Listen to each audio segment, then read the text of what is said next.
Greetings, this is the man who pretends to be Charles Darwin, and I'm speaking to you from about halfway up the Cathedral de Notre Dame de Strasbourg, not the famous one in Paris, but the one in Strasbourg. And you're seeing here the spire of the cathedral, and we're only about halfway up. There's the top right there. And at the time the spire was completed in the year 1439, and for the next couple of hundred years, it was the tallest building in the world. This platform right here is the highest point that you can get to on foot in Strasbourg, and you can see there are lots of tourists, including myself, who have come to see it.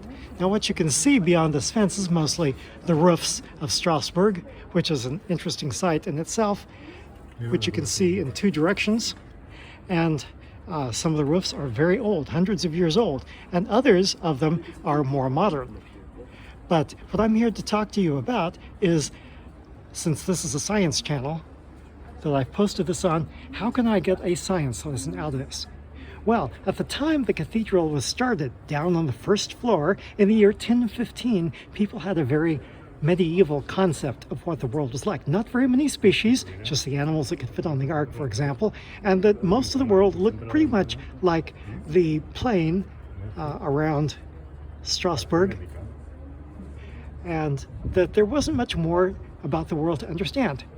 That the understanding of the world could be contained within this cathedral and within the statues that adorn the cathedral.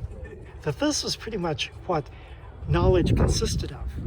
That if it wasn't here, if it wasn't inside of Catholic doctrine, it wasn't worth knowing and was probably wrong.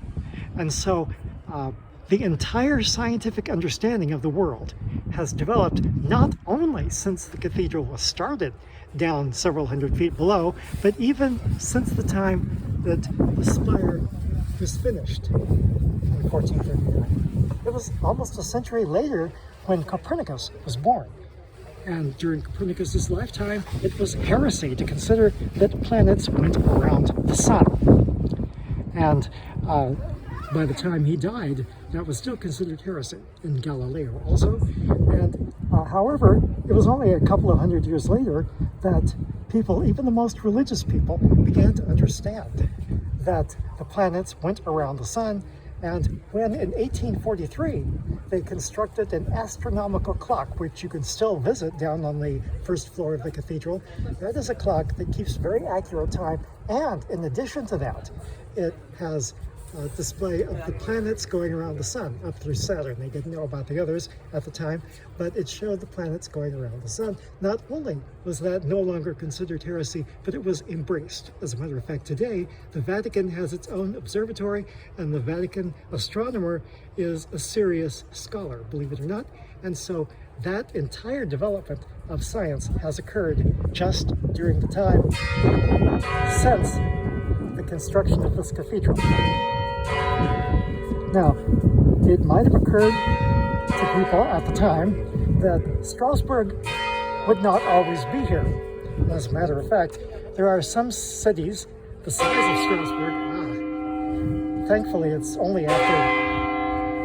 2 o'clock, so you don't have to listen to this much longer, but some cities have disappeared, and that includes some very large cities in North America, which I describe in my book, Forgotten Landscapes. Hey, it's only 2 o'clock.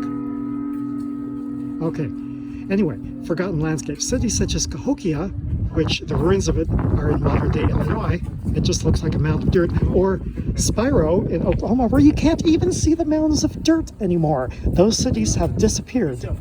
And yet Strasbourg is still here, and it's been here since Roman times when it was called Argentorium. So this is the man who pretends to be Charles Darwin, speaking to you from Strasbourg, Tally Ho. I know, man.